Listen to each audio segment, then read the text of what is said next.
Fala pessoal, mais um vídeo aqui para o nosso canal. Olha só, hein? O deputado Renato Freitas é alvo de processo inquisitório, mas ele não se cala. Palavras incômodas para os coronéis. A gente vai acompanhar esse vídeo agora, mas não se esqueça de deixar aquele like para fortalecer ainda mais o nosso trabalho. Deixa nos comentários a sua opinião. Se você não for inscrito no nosso canal, se inscreva. Sem mais delongas, bora para o conteúdo. Hoje, na Comissão de Constituição e Justiça, será julgado o recurso que eu interpus atacando a decisão da relatora do Conselho de Ética, deputada Márcia Ursulac, por elementos materiais que dizem respeito, portanto, ao mérito, e elementos preliminares, processuais. Explico. No que diz respeito ao mérito, a deputada, assodada, tomada por uma fúria punitivista inexplicável, ultrapassou os limites de sua decisão, infringindo um princípio básico de qualquer processo acusatório, o princípio da congruência, que diz que a decisão do juiz ou do relator deve obedecer e se limitar ao que diz a acusação. Traduzo para que as pessoas que estão aqui todas entendam. Imagine você, foi acusado de ter furtado uma caneta do seu amigo. Uma vez essa denúncia tenha chegado à mão do juiz, o juiz perceba que você não é culpado do furto da caneta, mas o juiz não gosta de você. E o juiz diz, mas talvez você tenha furtado uma bicicleta. Daí você pensa, será que o juiz tomou o remédio dele? Será que ele está bem? Será que acordou bem hoje? Será que ele está pago por alguém para vir me prejudicar? Porque eu não estou sendo acusado de ter furtado uma bicicleta. Eu estou sendo acusado de ter furtado uma caneta. Exatamente esse procedimento absurdo, inquisitorial, persecutório, irracional, aconteceu na Comissão de Ética. A deputada Márcia Ursulac, atendendo à representação dos deputados Tito Barrichello e Ricardo Arruda, na qual me acusavam de ter facilitado, instigado, organizado, agitado os professores para ocupar a Assembleia Legislativa do Paraná em junho do ano de 2024, do ano passado, pedia a minha cassação. Esses eram os termos da representação, que possuía inclusive limites factuais. Porque se não há limites factuais, como eu posso me defender se eu não consigo saber o teor da acusação? Esse sistema que dá amplos poderes aos juízes, arbitrários poderes aos juízes, se chama sistema inquisitorial. Quando você colocava uma pessoa na fogueira e dizia, se ela chorar, ela é culpada. Se ela aguentar intacta até a morte, ela é inocente. Ou qualquer outro critério que o juiz achasse adequado para aquele momento. Mas não, nós vivemos no Estado moderno, republicano, sob o manto da democracia, sob o jugo da Constituição Federal de 1988, chamada Constituição Cidadã. Não pode a relatora, diante de uma acusação, me condenar por fato que não está na acusação. Uma sentença extra petita.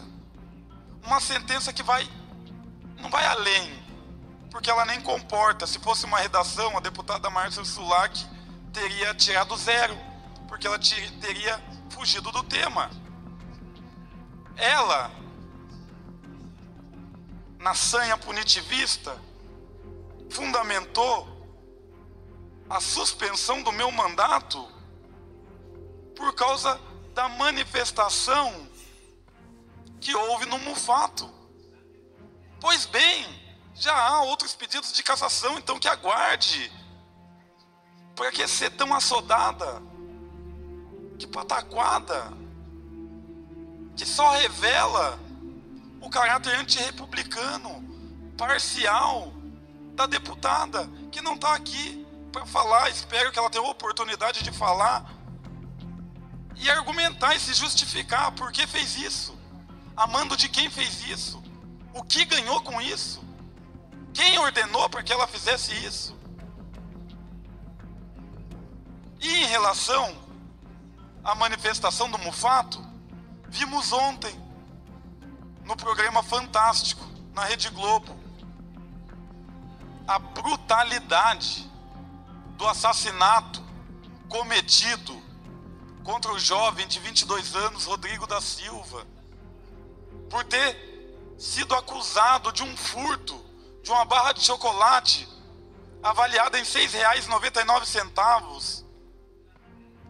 Foi morto e jogado na beira da estrada, como se não fosse nada, como se a vida humana não tivesse valor.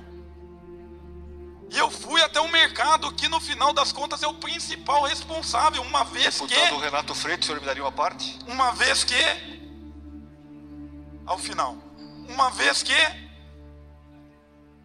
o supermercado contratou, para economizar dinheiro, uma empresa clandestina para fazer a segurança do mercado.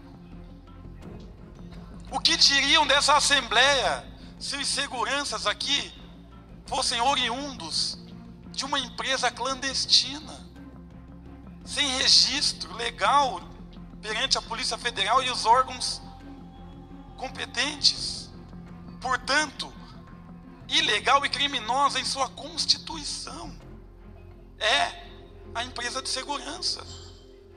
E temos que eximir a responsabilidade do Mufato, que contratou essa empresa sabendo, só porque eles são ricos, milionários, só porque eles têm um conglomerado empresarial que engloba, inclusive,